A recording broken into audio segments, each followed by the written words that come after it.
টাইমিটৰ দৰ্শকসকলৰ বাবে মুহূৰ্তত লৈ আহিছোঁ এটা গুৰুত্বপূৰ্ণ খবৰ।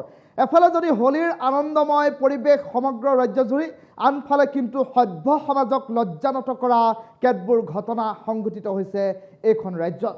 উপেন বৰা, মৃদুল, শুভজিৎ হতৰ কুকাণ্ডই এতিয়া সমগ্ৰ ৰাজ্যজুৰি চলি থকা যি আনন্দৰ বতৰ, এই আনন্দৰ বতৰত যেন এক প্ৰকাৰ ম্লান পেলাইছে, জ্যোতি পেলাইছে। এই ডাঙৰ খবৰটো টাইমিটৰ দৰ্শকসকলক জনাইছোঁ। ৰাজ্যখনত হোলীৰ বতৰত এতিয়া কেতবোৰ অনাকাংক্ষিত ঘটনা সংঘটিত হৈছে। হোলীৰ বতৰত ৰাজ্যত হৈছে কি তাক লৈ প্ৰশ্ন উত্থাপন হৈছে। 65 বছৰীয়া উপেন বৰা, মৃদুল, শুভজিৎ হতৰ কুকাণ্ডই এতিয়া জোকাৰিছে অসম। বোকাখাতত উপেন বৰা নামৰ এজন লোকৰ কুকাণ্ডত লজ্জানত হৈছে সভ্য সমাজ। নাবালিকাৰ সৈতে অপকৰ্ম কৰা উপেন বৰাক ইতিমধ্যে আৰক্ষীয়ে গ্ৰেপ্তাৰ কৰিছে। আৰু আনফালে বৰপেটাৰ বৈঠাভঙা বজাৰত নাবালিকাৰ সৈতে কুকাণ্ড সংঘটিত কৰা শুভজিৎ ৰয়ক আৰক্ষীয়ে গ্ৰেপ্তাৰ কৰিছে। সমগ্ৰ ঘটনাক লৈ এতিয়া ৰাজ্যজুৰি প্ৰতিক্ৰিয়া অব্যাহত আছে। পবিত্ৰ ফল্গুৎসৱৰ সময়ছোৱাতেই এতিয়া দেখিবলৈ পোৱা গৈছে কেতবোৰ এনেধৰণৰ ঘটনা সংঘটিত হৈছে, যিসমূহ ঘটনাই এতিয়া সম্প্ৰতি সভ্য সমাজক এক প্ৰকাৰ লজ্জানত কৰিছে।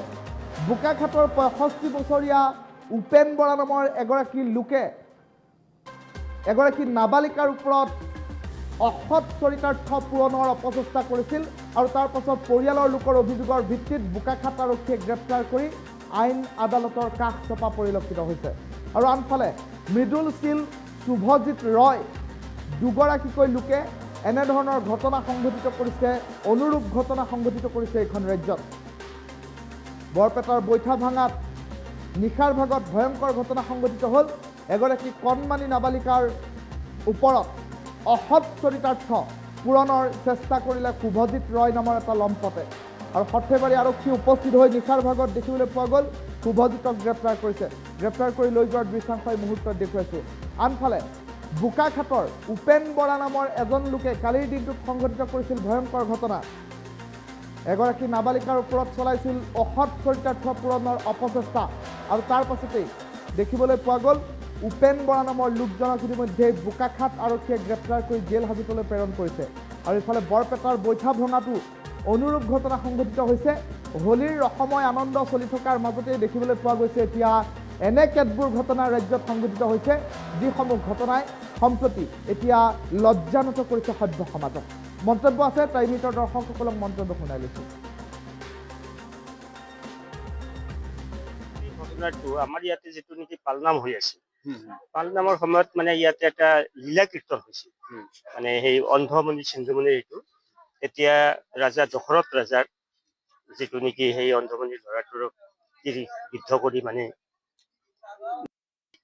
সেই সময়ত মানে আমাৰ ইয়াতে যি আছিল ভক্তবৃন্দ সকলোৱে মানে বাহিৰৰ পৰা চব আমাৰ ইয়াত ৰভাতলিতে আছিল। সকলোখিনি বাহিৰত কি হৈছিল সেইখিনি ভালকে কোনেও গম পোৱা নাই। তাৰপিছত এই অৱস্থাত এই ইয়াৰ পৰা মানে ৰভাতলিৰ পৰা দশৰথ ৰাজাই যেতিয়া নেকি এইটো ইয়াৰ পৰা তালৈকে যাই আছে, তেতিয়া সেই আমাৰ যিটো এই ঘৰটো, সেই ঘৰৰ সন্মুখত ছোৱালী এজনী দেখা পালো। মই ইয়াতে থিয় হৈ আছো। মই ক'লো বোলে এই আমাৰ যিটো ইয়াতে লীলা কীৰ্তন হ'ল সেইটোত কিবা ভাৱত মানে কোনোবা চেঞ্চলেছ হৈছে নেকি, সেইটো মানে মোৰ নিজৰ ভাৱ। সেই ভাবি মই অলপ আগুৱাই দিলো।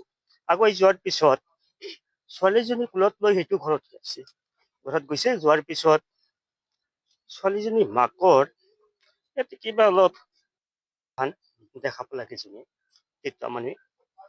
পিছত ময়ো ক'লো বোলে হয়তো ছোৱালীজনী এজন পূজাই জৰা পকা কৰি আছে, তেওঁৰ নাম লাগে জৰা পকা কৰাতে।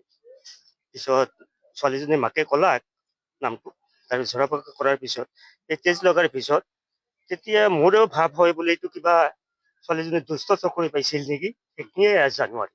নাই সেইখিনিতো আমিতো গমেই পোৱা নাই তেতিয়া, কিন্তু তেতিয়াহে মানে আমি সন্দেহ কৰিলো। এতিয়া আপোনালোকে গম পাইছে নেকি? এতিয়াও মই অৱশ্য ভালকে গম পোৱা নাই বোলে কোনোবাই কি কৰলাক, কোনোবাই ক'লাক বোলে কোনোবাই কি হৈছে বা এন্ট্ৰি দিছে থানাত, মই সেইখিনি বিশেষ একো গম নাই। যদি কৰিছে দোষীক উপযুক্ত শাস্তি দিব লাগে মোৰ মতে।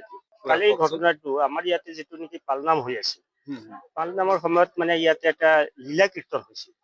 মানে